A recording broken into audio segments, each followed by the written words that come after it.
Très bien, ben écoutez, bonsoir, bienvenue à cette nouvelle initiative d'Espace Marx Aquitaine-Bordeaux-Gironde. Et surtout, merci à Florian Gully d'avoir accepté évidemment de se prêter à cet échange à partir du livre, excusez-moi, à partir du livre qu'il a préfacé aux éditions Le Manifeste, avec pour titre La question communiste, qui est un livre traduit récemment. Je crois que c'est le dernier ouvrage, hein, d'ailleurs, qu'a commis Domenico Losurdo, qui est un auteur marxiste italien. Donc, je vais proposer peut-être à Florian de nous euh, contextualiser peut-être Domenico Losurdo, avant évidemment de nous parler un petit peu de ce qui l'a motivé pour faire la préface et nous présenter ses travaux. Oui, donc, alors en quelques mots, donc Losurdo, c'est un philosophe italien, universitaire, philosophe de formation. Il est né en 1941, voilà, au moment du lancement de l'opération Barbarossa. C'est des choses dont il parle beaucoup, donc c'est pour ça que je fais Hmm. je pointe ça. Il est décédé le 28 juin 2018. D'accord. Et chez lui, en fait, on a découvert sur son bureau une impression et c'était ce livre.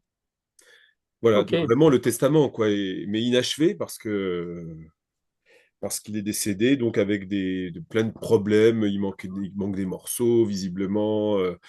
Enfin, ça fait quand même une, une totalité suffisante, hein, on peut le lire. Voilà, c'est comme un livre avec un sommaire, etc. Mais c'est vrai qu'on voit bien que la conclusion est inachevée. Voilà, et ça devait être le deuxième volume d'une trilogie. Il y a le marxisme occidental qui a été publié, celui-là en Italie, puis il a été Mhm. traduit en anglais il y a 2 ans. Ce livre-là, puis il y avoir un dernier livre sur la Chine. Voilà, D'accord. donc lui, intellectuellement parlant, il a produit énormément d'ouvrages d'histoire de la pensée sur Hegel, sur Nietzsche, sur Marx et sur l'histoire de la pensée critique. Et il était par ailleurs militant au Parti communiste italien, qu'il a quitté à la fin des années 60 pour une sorte de mini-parti communiste, visiblement plutôt d'obédience chinoise, etc. Puis il a rejoint, si mes informations sont bonnes, le Parti communiste italien dans les années 80. Voilà, et puis Mhm. il écrivait régulièrement dans l'UNITA. Voilà, mais c'est surtout, enfin, il est traduit dorénavant dans quand même un certain nombre de langues et il est quand même, il fait partie des grandes figures du marxisme à partir de la fin des années 90-2000. Voilà, qu'on D'accord. soit d'accord avec lui ou pas, c'est quand même un auteur incontournable, me D'accord. semble-t-il. Et, et ce qui m'est apparu intéressant un petit peu, c'est la façon dont il nous aide un petit peu à regarder de façon différente les ex-pays socialistes et leur histoire, leur rapport à l'histoire de l'humanité. Et d'une certaine manière, je ne sais pas ce qu'il aurait écrit sur la Chine, mais certainement nous provoquant pour regarder un petit peu avec d'autres lunettes un petit peu tout ce qui s'est passé. Mais peut-être que je simplifie, mais tu vas nous éclairer.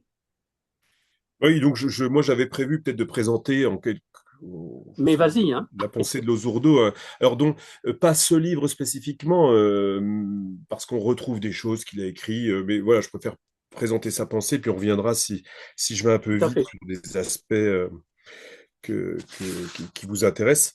Losurdo, c'est ça qui est un de ses grands apports, c'est de reconsidérer l'histoire du libéralisme. Ouais, c'est-à-dire l'histoire d'une certaine manière de nos adversaires. Et il explique qu'il y a un premier libéralisme à partir de la Révolution française et pendant tout le 19e. Un premier libéralisme qui, ensuite, on verra pourquoi, s'est réformé pour, euh, pour devenir une sorte de second libéralisme et que ce premier libéralisme, on l'a oublié et en l'oubliant, finalement, on a un peu oublié les raisons pour lesquelles il fallait impérativement s'opposer à lui et le combattre. Voilà.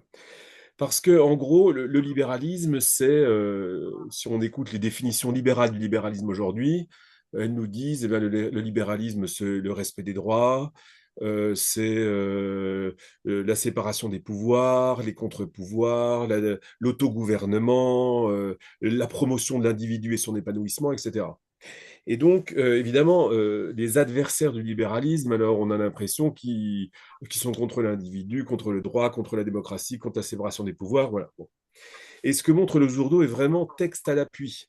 Hein, il dit, mais en réalité, le premier libéralisme, c'était ça, mais ces droits égaux, cette liberté, ce culte de l'individu étaient réservés à un petit nombre. Voilà. Et il dit, au fond, les libéraux, ils traçaient une frontière entre un espace sacré, c'est-à-dire ceux à qui on va permettre de développer leur individualité, d'exprimer leurs revendications, et ensuite un espace profane dans lequel on va trouver les classes populaires, les peuples colonisés, qui eux vont être exclus euh, de ces, euh, de ces politiques libérales. Donc le premier libéralisme, et c'est pas, il faut pas penser, c'est ça qui est intéressant dans ces textes, hein, il faut pas penser que le libéralisme, c'est une théorie qui a été contredite par sa pratique. C'est-à-dire que les libéraux théorisent le droit, théorisent l'autogouvernement, mais en pratique, ils font le contraire. Non, ce que montre le Zourdo, en reprenant tous les textes, c'est qu'en fait, les premiers libéraux ont théorisé l'exclusion de franges entières de l'humanité de ses droits. Alors, par exemple, John Stuart Mill, qui apparaît en Europe comme étant un grand défenseur de la limitation des pouvoirs, un libéral plutôt de gauche qui semble défenseur de la démocratie, eh bien, ce John Stuart Mill justifie explicitement la dictature contre les peuples colonisés. Et contre la Chine, au moment des guerres de l'opium, il intervient, eh bien, il explique qu'il faut gouverner ces peuples de manière dictatoriale parce qu'ils ne peuvent pas, ils ne sont pas capables de faire autrement. Tocqueville, pendant la guerre d'Algérie, dit que l'Algérie, c'est le formidable endroit où va pouvoir s'épanouir enfin l'individu. Mais on voit bien que l'individu dont il parle, c'est pas du tout le paysan algérien, c'est l'Européen colon. Et en fait, tous les libéraux du 19e le disent explicitement, ces droits ne sont valables, cet autogouvernement, cette valorisation de l'individu, ne sont valables que pour une poignée, en gros la bourgeoisie. Voilà. Donc le libéralisme, il est comme ça à l'origine. C'est-à-dire, il faut voir que le libéralisme, finalement, il a deux adversaires. Il a un adversaire conservateur, c'est-à-dire la monarchie, l'aristocratie, le pouvoir central monarchique qu'il combat, et donc il lui oppose la séparation des pouvoirs, l'autogouvernement. Mais en même temps, il a un autre adversaire qui est en dehors de cet espace sacré, qui est les peuples colonisés, les classes populaires, et qu'il faut mater. Et lorsqu'il s'agit d'ailleurs de les mater, les différences entre les conservateurs et les libéraux s'effacent, puisque au final, ils mettent en œuvre les mêmes politiques pour écraser ceux qui les gênent. Voilà. Et c'est la raison pour laquelle, ben, par exemple, au 19e siècle, aucun libéral, par exemple, ne se réclame de la démocratie. Tous les libéraux du 19e siècle sont des critiques de la démocratie parce qu'ils interprètent la démocratie comme la poussée qui vient d'en bas. C'est-à-dire les revendications de ceux qui sont dans l'espace profane et qui ne méritent qu'une politique de force. Et c'est seulement au 19e qu'on va voir des gens, des libéraux, se dire démocrates. On aura même démocratie libérale comme parti. Mais démocratie libérale, au 19e, c'est une contradiction dans les termes. Les libéraux ne se disent pas démocrates. Ils sont en général. Donc, par exemple, Tocqueville, qui écrit La démocratie en Amérique, il est contre l'extension du suffrage universel. Voilà, parce que la démocratie, c'est une sorte d'état social, mais par contre, en tant que de situation sociale, mais par contre, en tant que revendication de ceux d'en bas, eh bien, il faut la combattre. Hein, voilà, donc ça, c'est le visage du libéralisme au 19e siècle. Et Losurdo, voilà, insiste beaucoup là-dessus. Ces textes, on les a oubliés. On a oublié que ces gens-là parlaient des ouvriers, par exemple, comme des instruments vocaux, voilà, ou de la population française comme une multitude enfantine, voilà, et des peuples colonisés comme des sauvages. Enfin, ça, par contre, on connaît sans doute un petit peu mieux, mais avec le discours racial. Voilà. Il montre aussi donc que ce discours-là, libéral, qui fait vraiment une frontière à l'intérieur de l'humanité, hein, entre ceux qui sont dignes de sa politique et ceux qui en sont indignes, ce discours, il va être contesté immédiatement par un courant qu'il va appeler parfois il l'appelle le radicalisme, ou à d'autres moments, il parle de tradition démocrate socialiste, dont Marx et Engels seront les héritiers. Et donc ça, c'est notre tradition. Et donc ça permet aussi de remettre des mots sur ce qu'a revendiqué notre tradition. Et par exemple, alors il insiste beaucoup sur le fait que le maître mot des radicaux, c'est d'abord l'émancipation et la dignité, avant la revendication économique. Il faudra un certain temps pour que la révolution économique se formule. Alors, les radicaux, c'est des gens qui vont renverser, si on peut dire, la charge de la déshumanisation. C'est-à-dire que la bourgeoisie déshumanisait quantité de population, eh bien, les radicaux, ce sont ceux qui vont faire l'inverse en disant, mais au fond, ce sont les planteurs, les esclavagistes américains, ce sont eux les inhumains. Voilà. Ce ne sont pas les esclaves qui sont inhumains, ce sont eux qui sont les inhumains. Et les radicaux vont dire, eh bien, à la différence de certains libéraux, un peu de gauche, un peu modérés, qui tout prêts à s'apitoyer sur le sort des esclaves, les libéraux vont dire en fait maintenant, les radicaux, pardon, vont dire on ne s'adresse plus aux propriétaires pour essayer d'avoir leur clémence, pour essayer de jouer sur leurs sentiments. Il faut les affronter. En fait, il faut affronter. Ce sont des adversaires. Voilà. Et ça, c'est vraiment ce qui fait les radicaux, à la différence de certains libéraux pris de scrupules. Voilà. Alors, ce radicalisme, là aussi, je pense que Losurdo, c'est important, il nous aide à recomprendre un petit peu notre propre tradition. Il y a une lecture erronée du radicalisme du 19e qui s'est imposée peu à peu. Et en fait, évidemment, c'est la lecture libérale de ce courant radical. Par exemple, une citation de Tocqueville. Tocqueville écrit la chose suivante, hein, il dit: La Révolution d'Angleterre a été faite presque uniquement en vue de la liberté. Et pour lui, c'est la révolution formidable. Tandis que celle de France a été faite principalement en vérité. Donc, il est en train de nous dire que finalement, le libéralisme est le défenseur de la liberté, tandis que les radicaux sont les défenseurs de l'égalité. Et ça, c'est un schéma une lecture de l'histoire qui s'est imposée, et que parfois, nous-mêmes à gauche, hein, nous-mêmes communistes, nous-mêmes socialistes, on a finalement intégré cette image qui est fausse aux yeux de Losurdo. Elle est fausse pour deux raisons. D'abord parce qu'il y a une concession énorme au libéralisme quand on accepte l'idée qu'il a défendu la liberté. Voilà. C'est-à-dire qu'il a défendu la liberté en colonisant, il a défendu la liberté en supprimant les droits syndicaux, en combattant les revendications syndicales. Donc déjà, se lui faire une concession énorme et ne pas montrer ce qu'il a été concrètement dans l'histoire. Voilà. Et par ailleurs, c'est aussi déformer complètement l'histoire du libéralisme, puisque, par exemple, le slogan de l'Association internationale des travailleurs, c'est l'émancipation des travailleurs sera levée des travailleurs eux-mêmes. Nous sommes le courant radical, nous sommes des défenseurs de l'émancipation et de la liberté. L'égalité, oui, dans un second temps, parce que ça permet d'assurer la liberté. Mais ce que nous défendons, c'est la liberté. Hein, donc, et du coup, le conflit qui oppose les libéraux aux radicaux, c'est pas égalité versus liberté. En fait, c'est un conflit des libertés. Voilà. Alors, je voudrais prendre un exemple pour illustrer ce que ça veut dire un conflit des libertés. Mais voilà, nous sommes pas parce que si vous avez accepté que vous êtes les défenseurs de l'égalité et que finalement vous n'accordez pas beaucoup d'importance à la liberté, en réalité, vous avez déjà perdu. Voilà, parce qu'on vous le reprochera. Alors voilà ce que dit Losurdo, et ça aussi c'est quelque chose qui est repris de Hegel, et Losurdo insiste pour qu'on se réapproprie des philosophes qu'on n'identifie peut-être pas immédiatement comme des auteurs radicaux, comme par exemple Hegel. Donc voilà ce qu'il dit, Losurdo, je le cite, il dit: Dans certaines situations historiques, ce que nous pourrions appeler un conflit de liberté se manifeste. Conflit de liberté, hein, et pas conflit liberté-égalité. On est obligé de choisir entre deux libertés, toutes deux essentielles. L'émancipation des esclaves noirs ne pouvait se faire sans l'abolition, même provisoire, de l'autogouvernement des États du Sud, qui réduisait les Noirs en esclavage. En effet, plusieurs décennies plus tard, l'esclavage n'a été aboli qu'à la suite d'une guerre des plus sanglantes et de la dictature militaire imposée par le gouvernement fédéral aux États sécessionnistes. Donc, qu'est-ce que c'est que la guerre de sécession? C'est un conflit des libertés. C'est-à-dire, il y a d'un côté les radicaux qui vont défendre la liberté des esclaves, et le camp d'en face, dont beaucoup de libéraux qui vont défendre la liberté des États du Sud. Et dit Losurdo, eh bien, la situation, elle est tragique et elle est inconfortable parce qu'en fait, il n'y a pas. Les deux camps se réclament de la liberté. Et donc, il va falloir écraser un camp qui pourtant se réclame de la liberté, mais pas au nom de l'égalité, au nom de la liberté des esclaves. Et donc,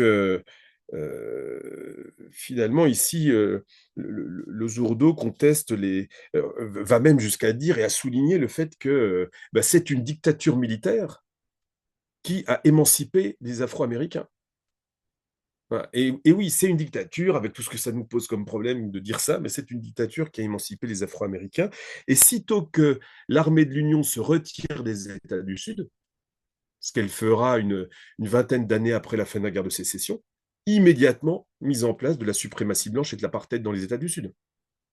Donc une fois qu'on retirait la dictature, eh bien, il y avait une dictature de la société civile qui se mettait en place, relayée par les pouvoirs politiques locaux et de chaque État. Et donc voilà ce qu'est l'histoire, et l'histoire c'est une sorte de tragédie, puisqu'en réalité c'est toujours des conflits de liberté.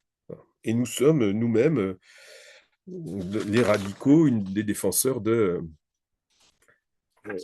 l'émancipation. Voilà.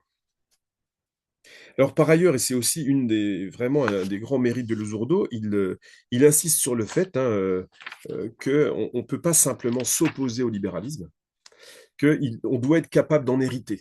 Ça, c'est une de ses grandes thèses. Il dit, par exemple, une citation, assumer l'héritage de cette tradition de pensée est une tâche absolument incontournable. C'est-à-dire que nous ne pouvons pas nous mettre en porte-à-faux purement et simplement avec le libéralisme. Il dit ailleurs, hein, les mouvements d'émancipation doivent s'en inspirer, non pas pour se renier, mais pour gagner en maturité, en efficacité. Parce que ça veut dire qu'il faut se méfier des critiques unilatérales du libéralisme, par exemple, qui finiraient par dire, bon, bah, la démocratie, de toute manière, elle est bourgeoise. Et donc, débarrassons-nous de la démocratie. Ça, c'est une critique qui ne veut pas reconnaître que les penseurs libéraux ont atteint un certain nombre d'idées intéressantes, etc.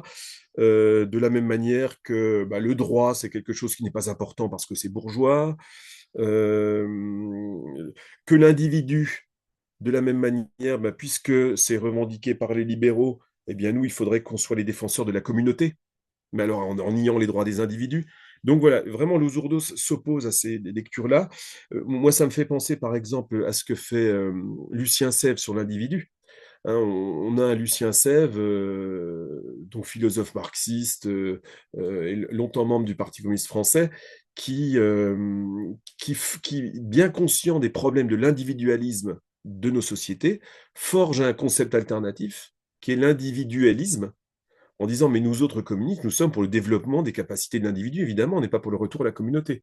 Donc on doit entendre ce que le libéralisme dit, et ça, c'est vraiment un des points forts de Luzurdo d'insister là-dessus. Voilà. Alors, ce libéralisme que j'ai présenté, là, qui trace vraiment une frontière entre ceux qui vont vivre les principes libéraux et ceux qui en sont radicalement exclus, cette frontière, en fait, elle va s'élargir au XXe siècle. Et c'est pour ça qu'il y a un premier libéralisme et un second libéralisme. C'est qu'en fait, peu à peu, le libéralisme s'est démocratisé, l'espace d'exclusion s'est élargi, des individus ont été intégrés, des groupes ont été intégrés. Et eh bien, pour quelles raisons?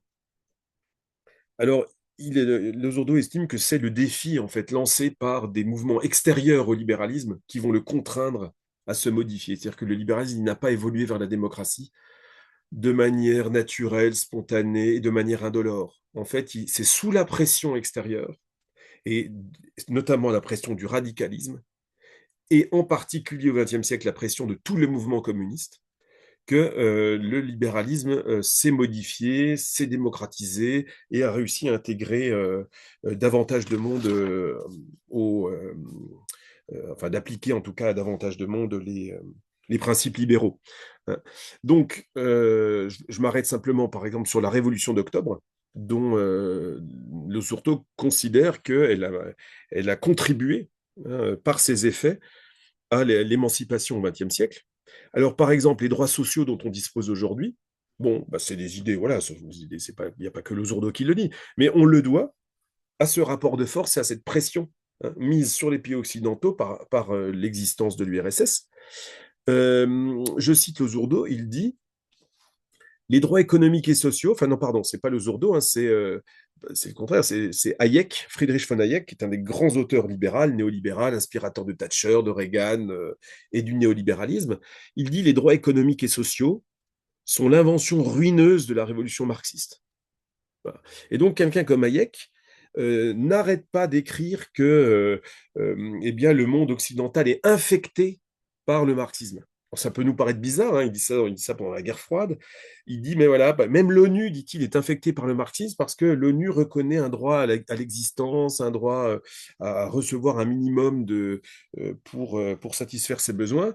Et donc, c'est le libéral qui dit que finalement, à cause de ces pays, à cause de ce bloc, qui a plein de défauts par ailleurs, à cause de ce bloc, eh bien, l'Europe finalement s'est transformée aussi, et il va même jusqu'à dire que certains libéraux ne sont plus vraiment des libéraux, parce qu'ils sont beaucoup trop, ils prennent beaucoup trop en compte la question la question des conditions matérielles d'existence, ce qu'il ne faudrait pas faire, etc.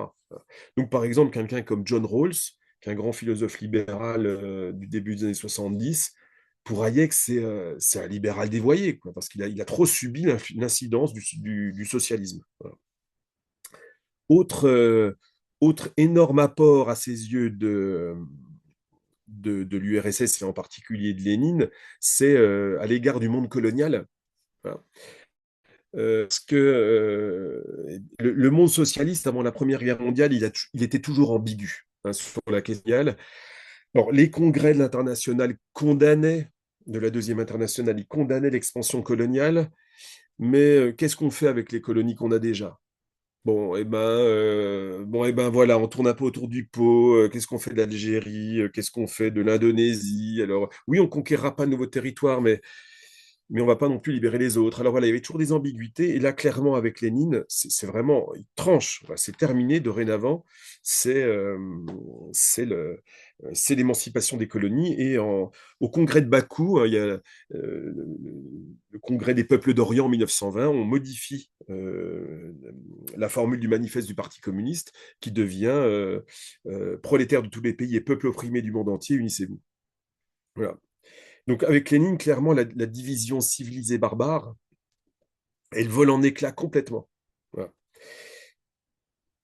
Et donc ça, on ne peut pas penser le mouvement de décolonisation sans cette impulsion lancée par la Révolution d'octobre et ensuite par le soutien des pays de l'Est, par exemple, par exemple pour la guerre d'Algérie. J'ai lu ça récemment, eh bien, la RDA, par exemple, avec tous ses défauts, hein, mais n'empêche que la RDA soutient militairement, matériellement, le FLN.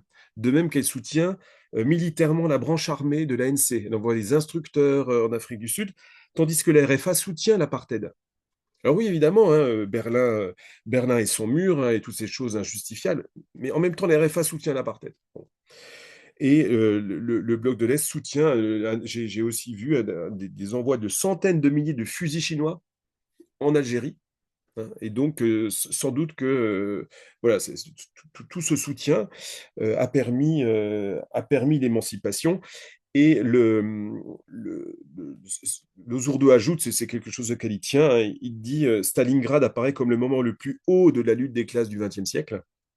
Stalingrad marque l'arrêt de la tentative de reprendre et radicaliser la tradition coloniale et la division internationale du travail qui va avec. C'est-à-dire qu'il interprète le nazisme, le Zourdo, comme une tentative pour radicaliser le colonialisme, hein, ils veulent leurs Indes orientales, les Indes germaniques. Et donc, c'est cette espèce d'avancée coloniale vers l'Est. Et c'est Stalingrad qui met un coup d'arrêt à ça. Et le Zourdo passe beaucoup de temps à lire les jugements que portent les grands leaders du Sud au lendemain de la Deuxième Guerre mondiale. Par exemple, Gandhi.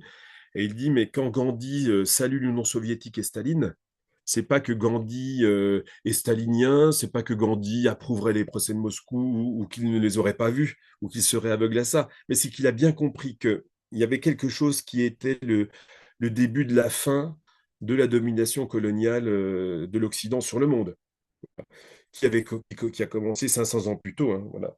Donc c'est un événement à ses yeux majeur. Bon, on pourrait multiplier les exemples. Il montre aussi comment la fin de la discrimination raciale aux États-Unis. Il cite des des hommes politiques de premier plan aux États-Unis qui disent, mais la discrimination donne de l'eau au moulin à la propagande communiste, nous essayons de nous présenter comme le monde libre et nous ségrégons, donc l'URSS en tire profit dans sa propagande. Et c'est un argument qui a pesé dans l'émancipation des Noirs aux États-Unis. Voilà. Et ben, donc voilà, tout ce mouvement-là, il a contribué de manière décisive à mettre à terre un espèce de grand système colonial, esclavagiste puis colonial à l'échelle mondiale. Eh bien, il n'est pas tombé tout seul. Alors, il n'est pas tombé sous, sous les coups de boutoir de troupes qui auraient une bannière communiste, mais quand même, voilà, ça a joué un rôle décisif. Et il faut du coup voilà, et donc c'est ça qui a permis donc d'élargissement des principes libéraux à davantage d'individus. Et on voit bien qu'une fois que ce rapport de force s'est rompu au moment de la chute du mur, eh bien, on est rentré dans un processus de désémancipation. Donc là aussi, le Zourdo, il rompt avec l'idée marxiste un petit peu qu'il y a nécessairement une sorte de progrès linéaire dans l'histoire. Pas du tout, il y a des phases de désémancipation dès lors que le rapport de force est rompu. Alors le résultat de tout ça, une autre citation de Luzurdo qui me semble tout à fait importante. Il dit, si aujourd'hui, lorsqu'on parle de droits de l'homme, on entend par là l'homme dans son universalité, l'homme en tant que tel, on ne peut ignorer l'importante contribution qu'a donnée à la réalisation d'un tel résultat la tradition politique qui va de Robespierre, qui a le premier contesté les limitations censitaires du droit de vote et qui a aboli l'esclavage dans les colonies, à Lénine. La révolution d'octobre a donné une impulsion décisive au procès de décolonisation et à la reconnaissance du droit à l'autodétermination au peuple autrefois considéré comme barbare. Donc les grands méchants de l'historiographie, les grands méchants de l'espace public d'aujourd'hui, Robespierre et Lénine, sont ici ceux qui font qu'aujourd'hui, quand on dit droit de l'homme, à peu près, ça concerne tout homme. Voilà, même si on voit bien avec les Gazaouis qu'il n'est pas certain que pour beaucoup aujourd'hui, ils soient intégrés à cet ensemble-là.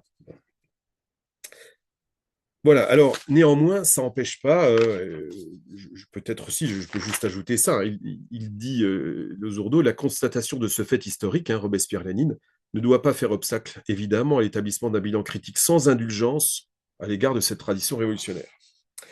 Donc il y a chez le Zourdo, pas du tout, hein, parce qu'on lui reproche d'être stalinien, et en fait, je crois quand même à tort, il n'y a pas du tout une justification des expériences soviétiques, il y a même une critique hein, des expériences soviétiques. Simplement, il ne s'agit pas d'en faire n'importe comment la critique, et sûrement pas dans les termes des libéraux.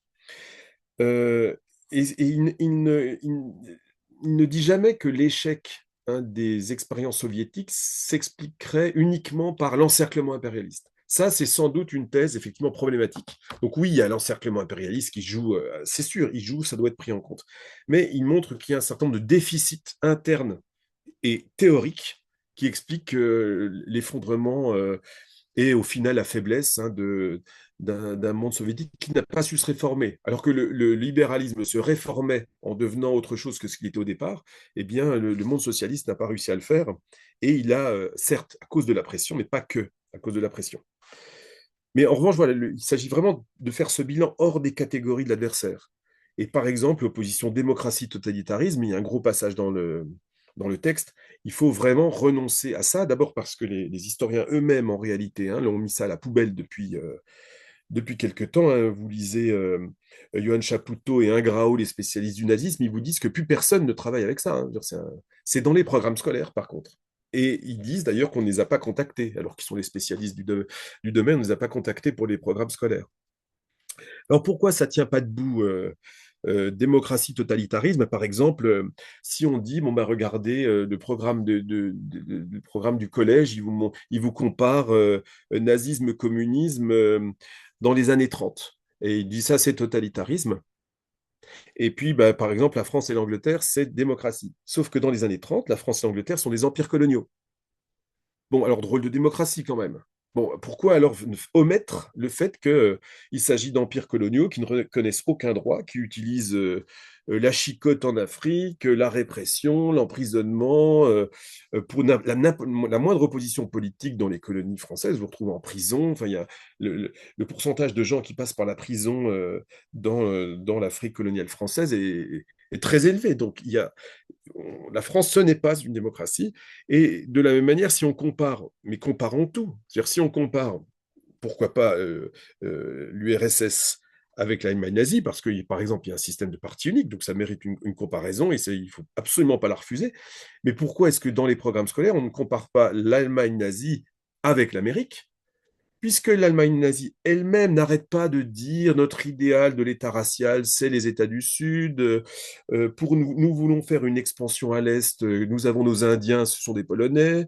Euh, et bon, bah, bref, l'opposition totalitarisme-démocratie, c'est un instrument de guerre froide qui était question uniquement de déconsidérer le communisme en l'amalgamant au nazisme.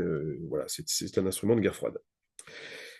Alors, Losurdo s'oppose aussi à la catégorie de trahison, alors qui est utilisée d'abord par les trotskistes, mais pas seulement, en réalité par toute la gauche, cette idée que tous ces régimes auraient trahi.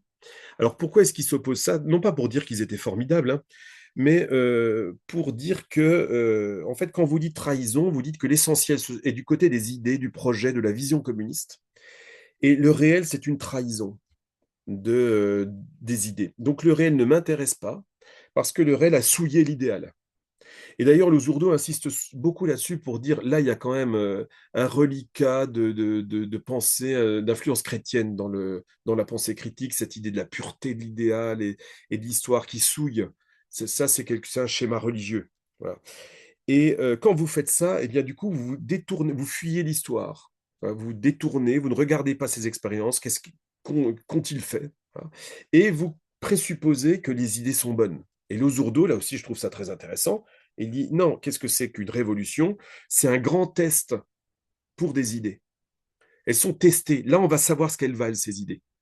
Eh bien, et donc, lui pense que, c'est pour ça qu'il ne veut pas la trahison, il pense que l'histoire, c'est un processus d'apprentissage. C'est là où on va apprendre, c'est la catégorie qui mobilise, hein.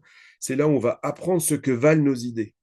Voilà, parce qu'on va essayer de les mettre en œuvre, on va essayer de les transformer en politique, et on verra bien ce que ça vaut. Voilà. Et Losurdo, du coup, est assez sévère, hein. Il dit que il y avait, en réalité, le modèle de la trahison nous conduit à ne pas nous remettre en question. Voilà. Nous avons les idées pures et formidables, et il s'agit simplement de les réappliquer une nouvelle fois, mais avec des gens qui ne nous trahiront pas. Mais non, en fait, il y a des problèmes théoriques. Et alors, les problèmes théoriques qu'il pointe sont assez simples. Il dit qu'il y a une sorte de surmoi, alors c'est très paradoxal, hein, mais il dit qu'il y a une sorte de surmoi anarchisant qui plane en fait sur la pensée marxiste, sur la pensée critique, il cite quantité de textes à l'appui, hein, anarchisant et un peu religieux, avec cette idée que bah, la révolution, c'est le passage à un autre monde. Voilà. Et donc, puisqu'on passe à un autre monde, tout l'ancien monde va disparaître. Et donc, vous avez des gens très sérieux, comme par exemple Bebel, qui est avant-guerre, patron du SPD en Allemagne, énorme parti, des parlementaires et tout ce qu'on veut. Et quand on l'interroge sur la société future, il dit, mais il n'y aura plus de loi, il n'y aura plus de pouvoir, il n'y aura plus d'argent, il n'y aura plus de constitution. Et Losurdo dit, non mais ça ne va pas, parce que du coup, on arrive au pouvoir sans être préparé, sans savoir quel type d'institution on va mettre en place, parce qu'on se dit que finalement, il n'y aura plus d'institution. Et donc, si les communistes, par exemple, ont laissé croître un État tutélaire oppressant, c'est pas parce que c'était des défenseurs de l'État, c'est parce que justement, ils étaient obnubilés par la disparition de l'État. Et quand on est obnubilé par la disparition de l'État, on ne va pas réfléchir à un État démocratique. En fait, de toute façon, il n'y en aura plus. Une fois que vous avez dit que le droit, c'était bourgeois, bah, vous n'allez pas réfléchir à un droit socialiste. Voilà. Donc, etc. Une fois que vous avez décrété qu'il n'y aura plus jamais de marché, bon bref, et du coup, cette espèce de pensée de la négation totale de ce qui est produit une impréparation intellectuelle. Et quand on arrive au pouvoir, dans des situations de guerre civile difficiles, etc., on improvise. Bon, ben, on improvise en faisant ça, ben, on fait avec ce qu'on sait faire d'avant. Ben, avant, il y avait un État puissant, ben, on met en place un État puissant. Donc, c'est pas le culte de l'État. Ça, je pense, c'est vraiment une idée forte chez lui. C'est pas le culte de l'État qui produit l'atrophie de l'État. C'est au contraire l'idée de dépérissement de l'État qui se renverse et qui produit en fait l'État tutélaire. Voilà, parce on n'avait pas réfléchi à la séparation des pouvoirs. Euh, un autre exemple qu'il donne souvent, c'est, il montre, et texte à l'appui, les nations vont disparaître. Voilà. Donc, on a ça encore chez Trotsky pendant la guerre civile. Il nous dit, les nations vont disparaître. Donc, à quoi bon réfléchir au rapport entre nations socialistes? On ne va pas réfléchir à ça, de toute façon, il n'y aura plus de nations. Du coup, ça nous revient en pleine figure avec la tutelle soviétique sur les pays frères, où on remet en place des formes de, entre guillemets, d'impérialisme un peu non avoué. Et ça vient du fait de ne pas avoir pensé la question nationale parce qu'on pensait qu'elle allait disparaître. Voilà. Et donc, le Zourdo dit il faut qu'on se guérisse de ça. Il faut arrêter de penser la révolution comme une sorte de passage comme ça, de cataclysme qui nous fait passer à un grand autre. Il faut, et du coup, nous devons nous intéresser aux révolutions qui ont eu lieu. Voilà. Nous devons, non pas pour les, ça aussi, c'est vraiment, dès qu'on dit ça, le libéralisme est si puissant qu'on nous suspecte de vouloir les valoriser. Pas du tout. Il s'agit de nous repencher dessus pour en tirer le maximum de choses. Hein. Moi, c'est toujours l'exemple que je prends. Je m'étais intéressé quand j'ai été étudiant à la question de l'autogestion. L'autogestion a été mise en place à grande échelle en Yougoslavie, avec des réussites et des échecs. Eh bien, travaillons ça. Mais il n'y a rien, non. En fait, ceux qui s'intéressent à l'autogestion et qui écrivent dessus, c'est la petite coopérative de ci, de là, et puis ça, c'est formidable. Avec ça, on a une société alternative. Non, là, ils ont mis en place en Yougoslavie ça à l'échelle d'un pays industrialisé. Ça devrait nous intéresser. Ça ne nous intéresse pas. Voilà. Et donc, il faut revenir, en fait, à toutes ces expériences socialistes pour comprendre leurs échecs, y compris leurs échecs, hein, aucun problème là-dessus. Mais on ne le fait pas. Bah, ça nous désintéresse complètement. Voilà, donc si je vais terminer, et puis vous me poserez des questions, hein, si je peux revenir sur des aspects que je n'ai pas assez développés, mais du coup, la relance de la question communiste au XXIe siècle, pour lui, eh bien, elle doit passer par là, par le fait d'essayer de corriger en fait cette espèce de ces défauts de la pensée critique. Donc si je les résume rapidement, ces défauts de ces défauts de la pensée critique, hein, c'est donc je viens d'en mentionner, il appelle ça il appelle ça le rebellisme par exemple. C'est le fait de penser que l'émancipation c'est dans le moment de la rébellion contre les pouvoirs et que ceux qui construisent des pouvoirs ne nous intéressent plus. Voilà. Il dit, bon, mec, il faut que la gauche, elle rompe avec cette attitude. Il y a des gens qui construisent des pouvoirs alternatifs.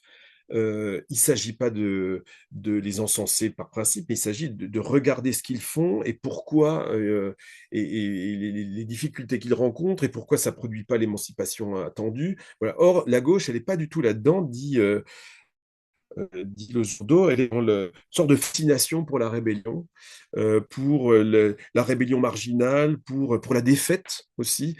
Et ceux qui construisent, en réalité, ne sont plus, voilà, ne mériterait pas notre attention. Et il prend cet exemple, il dit, regardez, le Vietnam a été la passion des gauches pendant la guerre contre la France, pendant la guerre contre les États-Unis, c'est-à-dire au moment où ils étaient en position d'opposition et de rébellion à un pouvoir.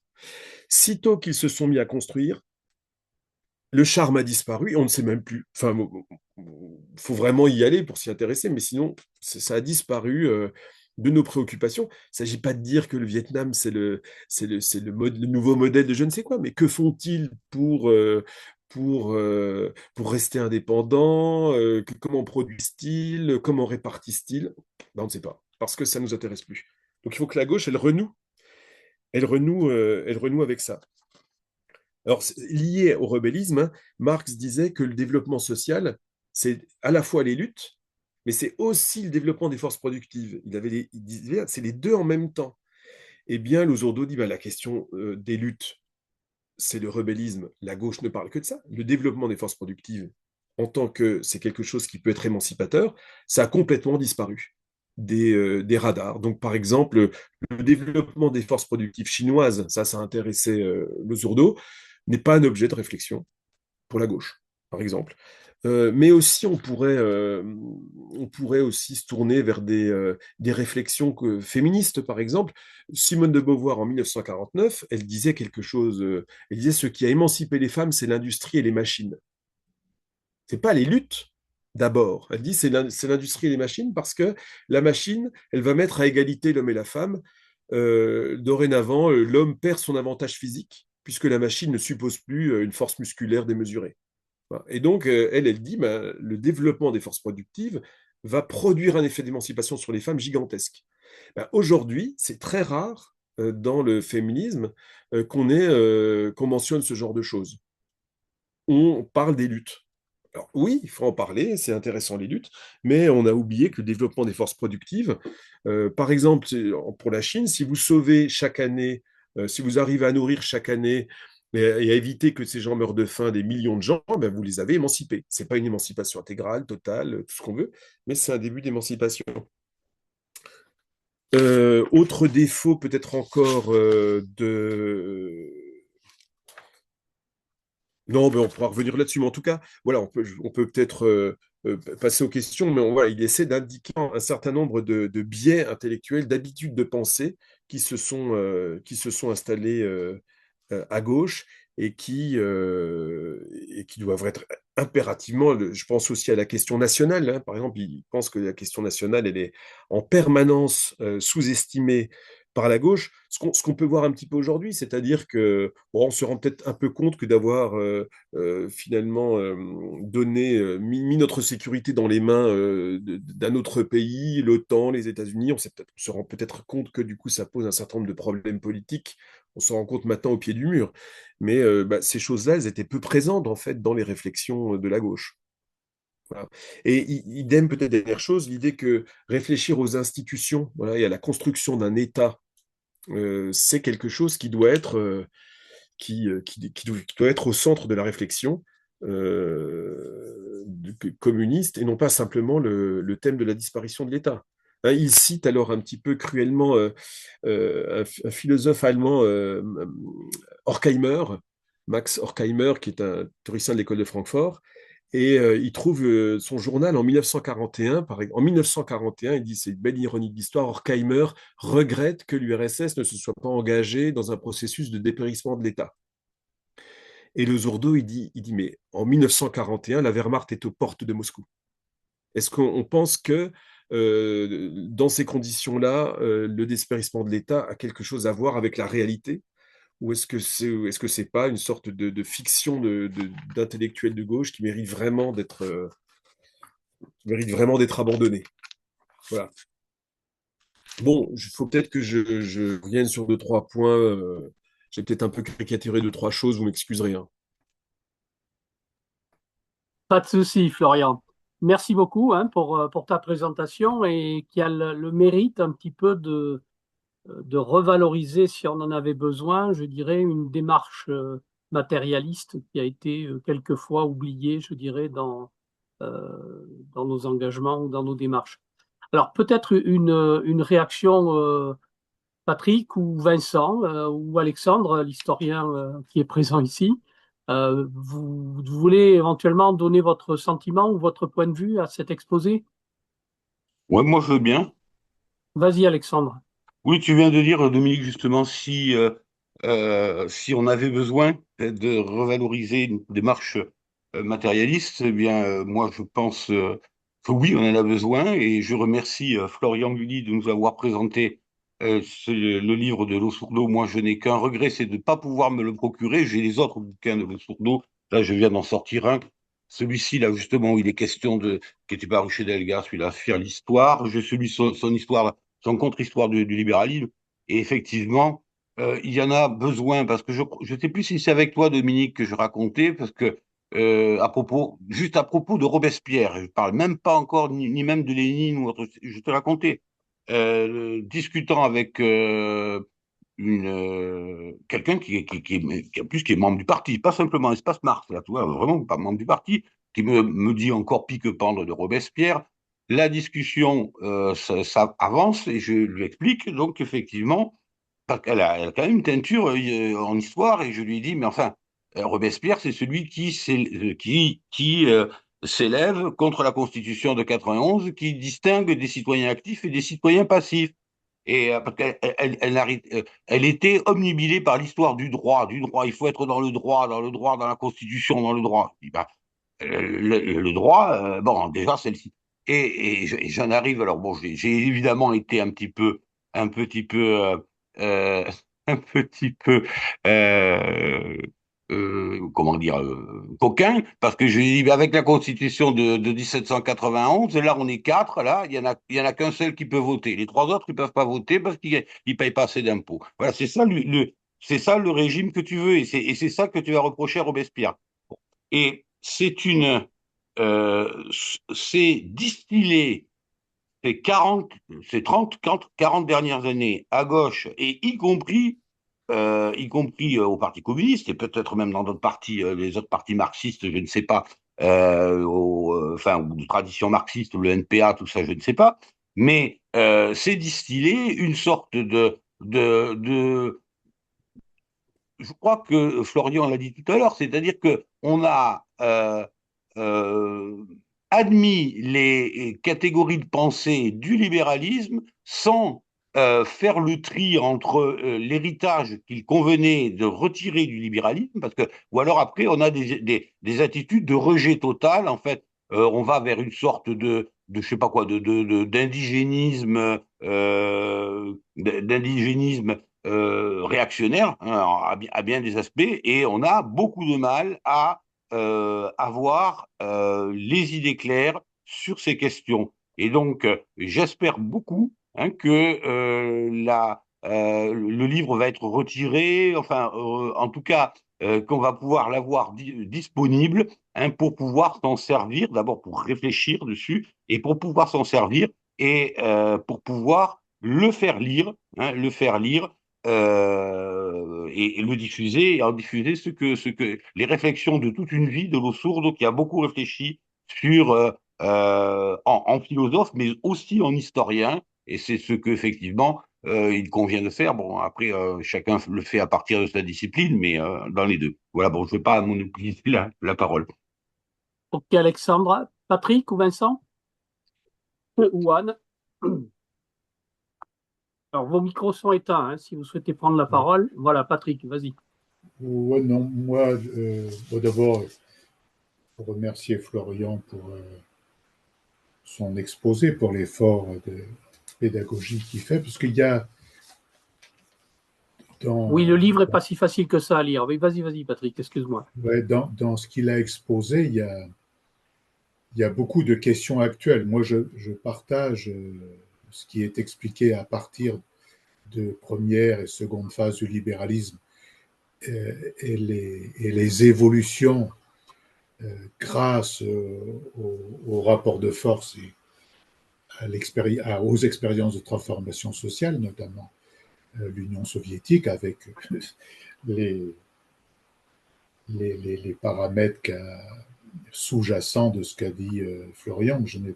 Ça, c'est très intéressant. Mais c'est pour dire que c'est un débat très actuel, puisque aujourd'hui, les théoriciens à la Maison-Blanche, Curvin, Peter Thiel, qui sont autour de Trump, justement remettre ça sur le tapis, la contradiction entre démocratie et liberté.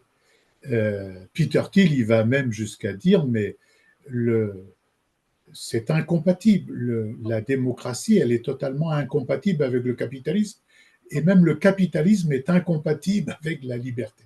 Parce qu'il y a une question de fond depuis le premier jour, depuis la Révolution française, c'est dans le débat qu'il y a eu et dans la sorte de premier compromis qu'il y a eu, euh, la, et c'est même inscrit dans la Déclaration des droits de l'homme et des citoyens, c'est que la, la question de la liberté naturelle, elle veut en fait dire la liberté, la possibilité de la propriété privée lucrative. Je ne parle pas du jardin ou de la maison ou de la voiture.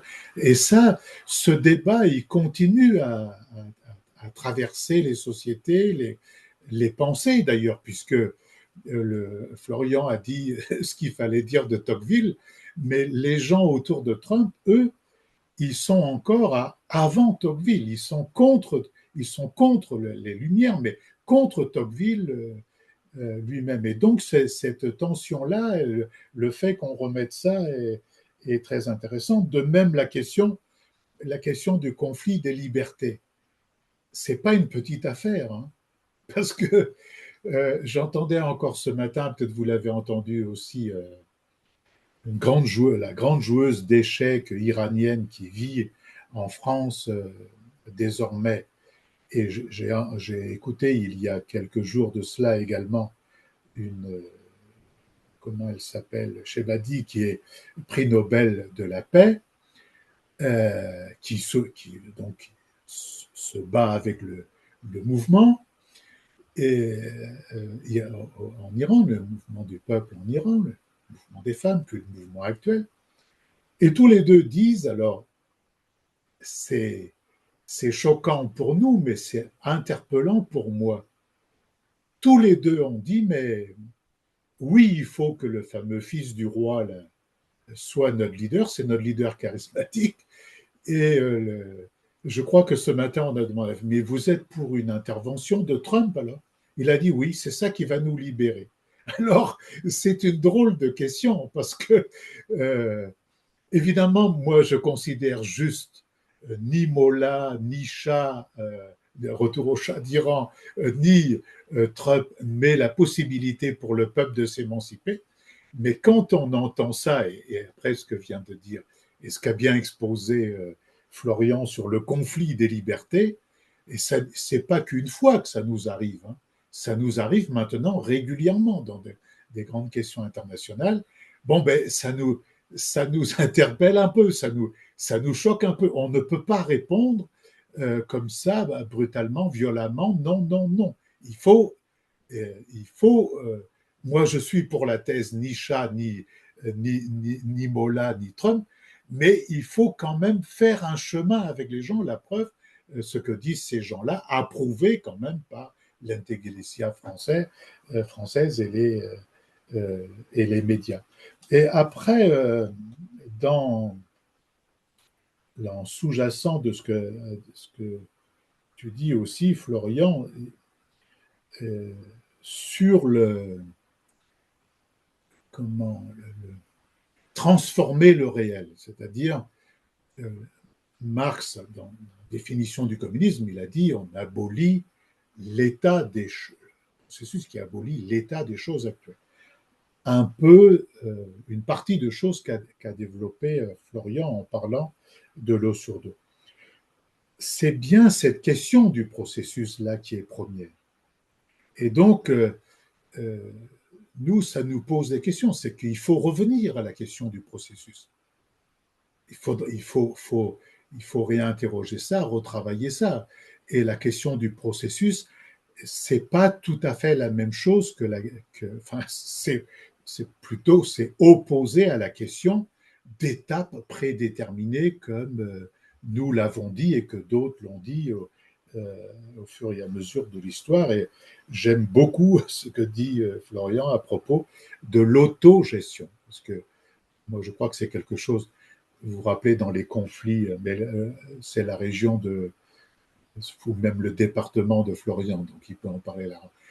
Nous, on s'est trouvé comme parti, on s'est trouvé en bisbille sur la question des LIP. Pas la fédération du parti et puis des fractions de la CGT. Mais globalement, on n'a pas été pour ce truc-là. Et même, il parle de Tito, Florian, mais nous, on n'était pas très chaud. Tito, il était sympathique.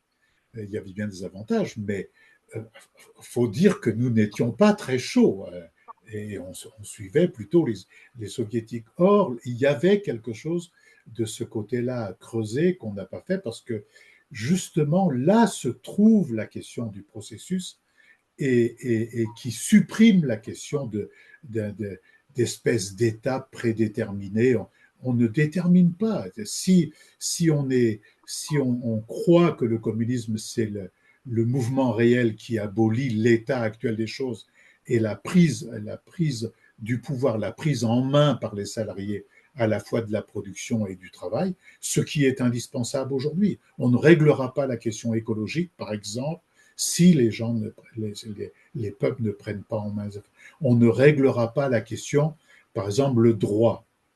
On peut le qualifier comme on veut, mais euh, le droit, il est protecteur. Et on peut le transformer, on peut l'améliorer. Mais aujourd'hui, on est dans une phase où il est contesté.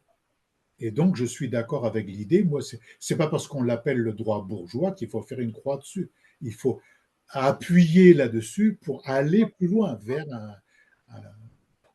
un droit communiste, c'est beaucoup dire, mais c'est les droits humains, les droits de l'humanité et de la nature. Mais bon, tu m'as demandé de parler, c'est pour ça que je parle, pour occuper l'espace. Mais c'est très bien l'exposé que fait Florian. J'espère que ce sera dit dans un certain nombre de lieux. Merci, Patrick. Vincent, ou pas? Ton micro. Ton micro, Vincent.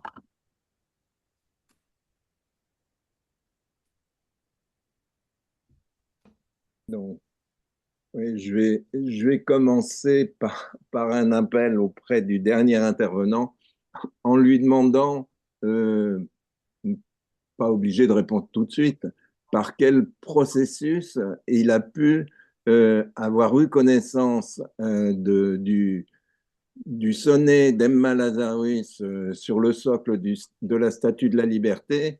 Et donc, à partir de là, eh bien, je commence en évoquant justement cette question de la liberté dans la mesure où, effectivement, ne serait-ce que à travers cette proclamation, euh, d'une certaine façon, on voit tout un courant des États-Unis à la fin du 19e et au début du 20e qui se caractérise par une volonté d'accueil, entrant d'ailleurs en contradiction totale avec la répression des populations indiennes aux États-Unis, et puis maintenant un Donald Trump qui évidemment fait le contraire jusqu'à la caricature politique, mais une caricature subie évidemment par les masses.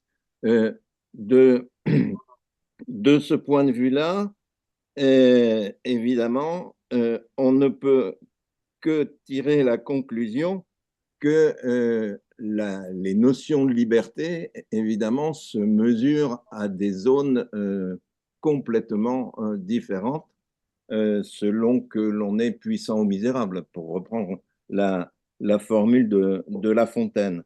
Donc ça, c'est ma première remarque. Ma deuxième remarque, c'est que dans l'exposé de Florian, dont j'ai beaucoup apprécié évidemment le contenu et pourquoi pas la forme, dans cet ensemble, il n'est pas question une seule fois, je pense que ça ne doit pas être dans l'ouvrage, de la situation des communistes italiens. En tout cas, je me félicite de savoir qu'il n'y a pas eu que le silence après leur suicide politique, mais qu'il y a eu aussi je dis le silence en pensant évidemment à la célèbre pièce et au célèbre texte Le silence des communistes. Donc, au moins, il aura eu le mérite, le camarade Losurdo, de ne pas être silencieux et de développer une réflexion très riche.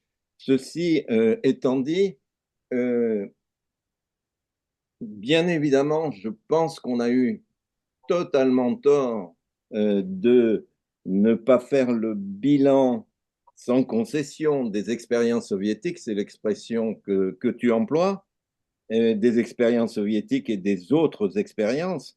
Mais à mon avis, si on le fait sans concession, il faut le faire du côté de la question des libertés, tout autant que des autres côtés.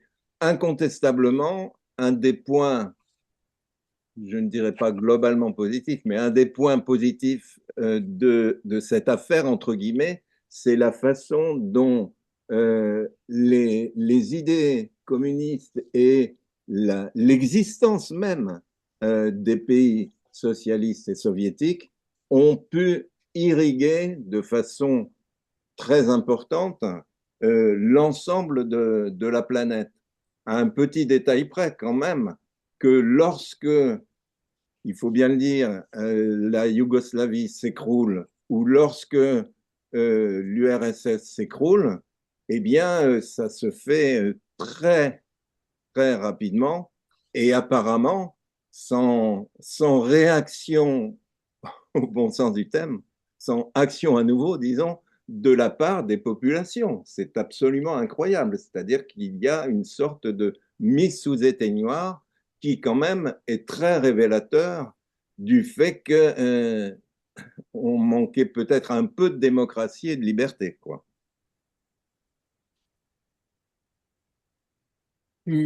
Anne, apparemment, tu as ouvert ton micro, c'est peut-être pour intervenir? Oui, non? Sinon, je repasse la parole à Florian.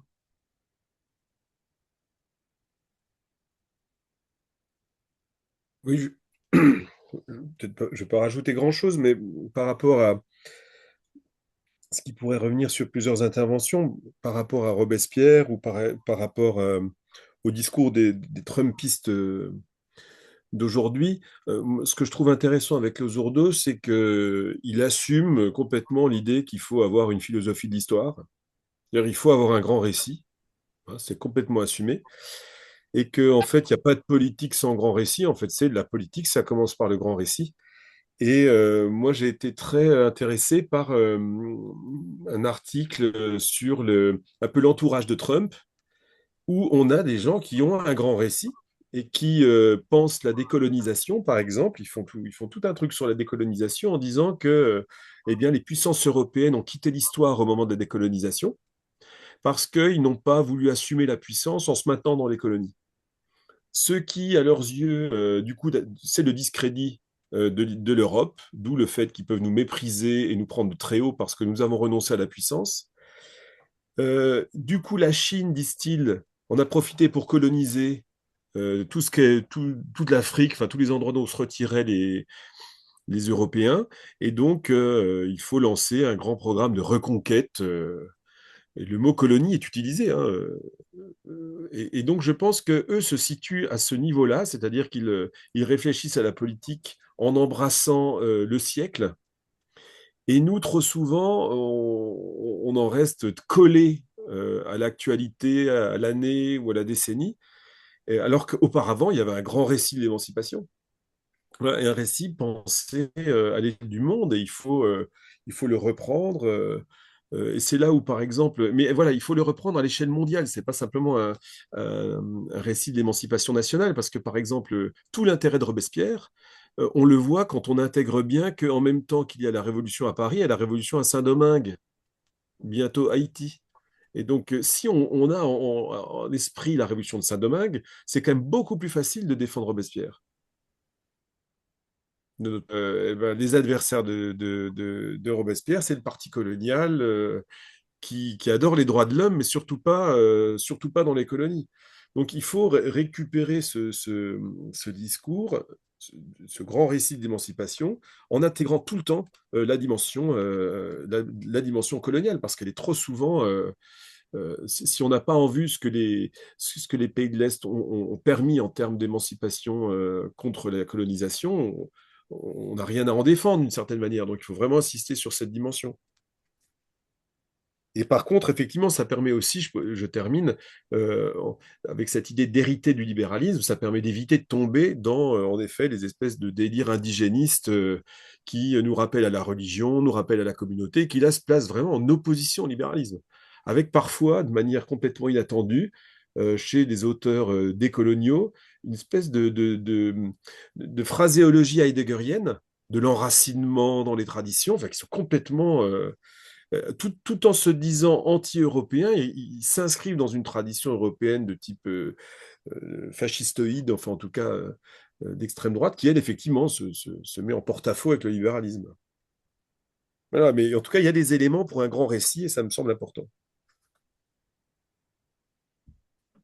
Merci. Est-ce qu'il y a une autre question ou un autre point de vue? Sinon, moi, je vous invite à le lire. J'ai la chance d'avoir pu le récupérer. Enfin, en tout cas, c'est Eric qui me l'a envoyé, Eric Lelanne, une des personnes qui a participé à la traduction du livre et donc et à sa publication. Donc, moi, ce qui m'intéresse beaucoup dans la période, c'est le fait qu'on voit un certain nombre d'intellectuels, un certain nombre de scientifiques et de politiques revenir sur l'histoire, mais d'une manière beaucoup plus sérieuse, enfin, quand je dis sérieuse, en se débarrassant, alors évidemment, il y a toujours la question des droits de l'homme, entre guillemets, mais moi, j'aime beaucoup la manière dont est évoqué le parallèle historique entre la manière dont l'Occident s'est positionné dans la même période, l'Occident de l'Ouest, on va dire les choses comme ça, de l'Ouest de l'Europe en tout cas, et, et la façon dont les pays, les ex-pays socialistes ont pu aussi se positionner sur un certain nombre de terrains. Et donc, effectivement, regarder un petit peu avec un recul historique maintenant d'une centaine d'années, un peu plus, qu'est-ce que, je dirais d'une certaine façon, le communisme a pu apporter à l'humanité. Et effectivement, cette vision planétaire, elle a une toute autre perspective que, je dirais, la façon ou le point de vue un peu limité sur lequel on nous a focalisé et qui a permis d'ailleurs de... Quand même, moi, je me souviens, quand j'ai adhéré au Parti communiste, j'ai adhéré sur la base d'un choix entre le Parti socialiste et le Parti communiste. Vous vous souvenez, j'ai adhéré en 1976. On était lancé là dans une espèce de course de vitesse entre la social-démocratie et le communisme en France, en tout cas dans ses formes organisées, sur la prise du pouvoir. Et donc, on s'est fait battre, évidemment, sur la question des droits de l'homme, mais moi, c'est pas sur cette question-là que j'ai adhéré au Parti communiste. Je veux dire, c'est pas la question, même si je suis très, très attaché à la question des droits de l'homme, c'est pas la question. La question, c'est qu'est-ce que euh,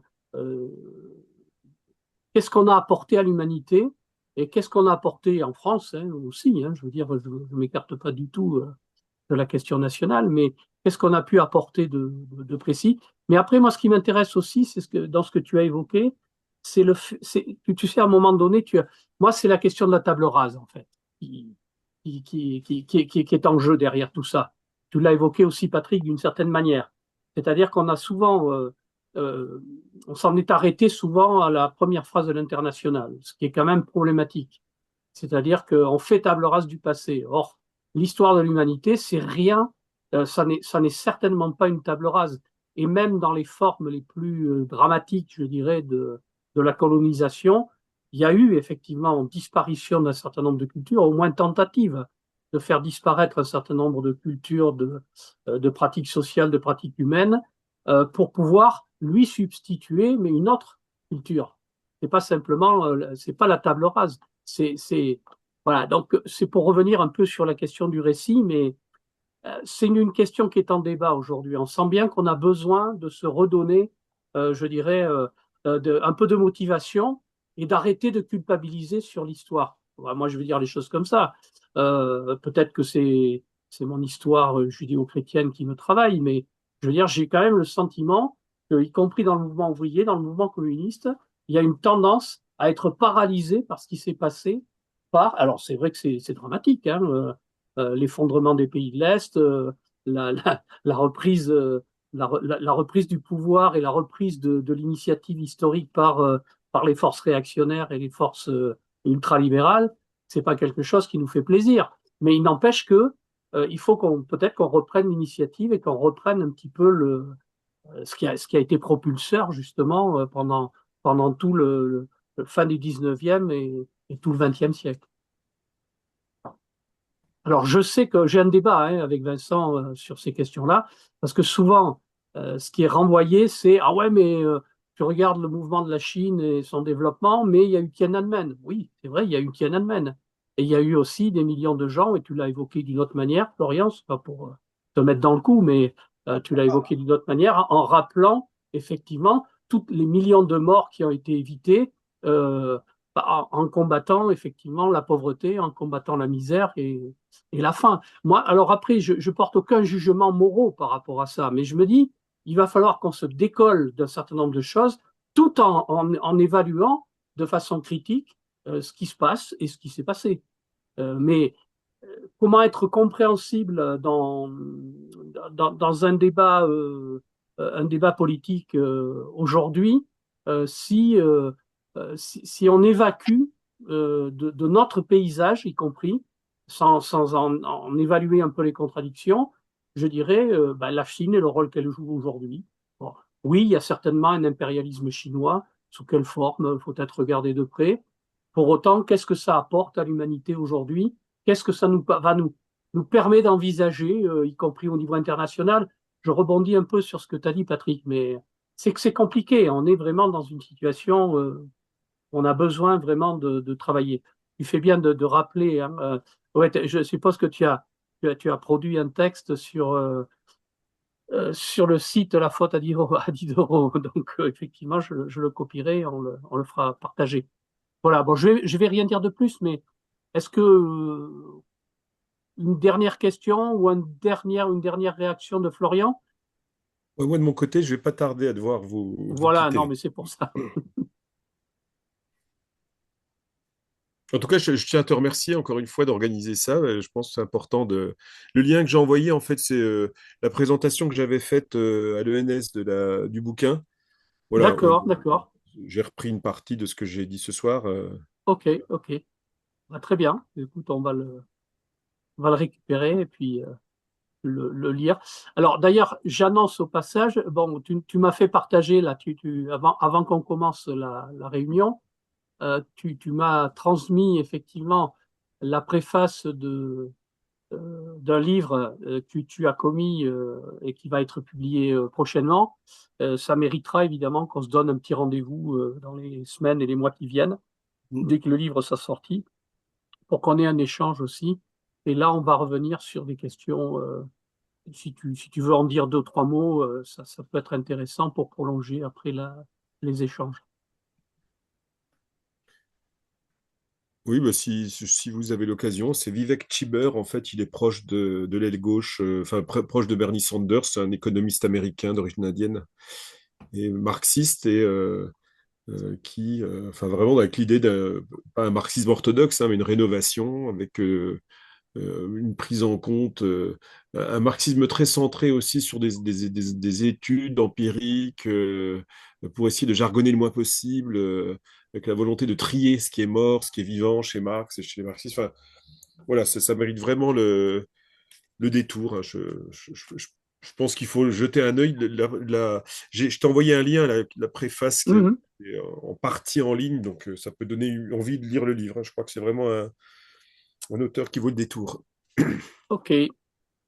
Bien, si vous en êtes d'accord, on va se séparer et je te remercie, Florian. Je vous remercie aussi de votre participation à ce genre d'initiative, que c'est toujours plus intéressant pour notre invité de ne pas être simplement confronté au vide.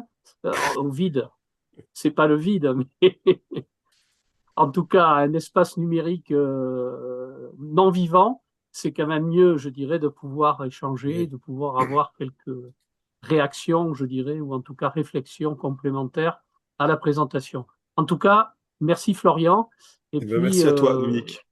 il n'y a pas de souci. À très bientôt À et bientôt. pour de prochaines aventures. Juste un petit mot pour ceux qui sont présents et qui ne sont pas forcément au courant, leur dire que le 14 février, on organise à Bordeaux une initiative déconcentrée de la Fondation Gabriel Péri, où on va parler des impérialismes, et donc on essaiera de faire avancer là aussi dans un autre champ la réflexion.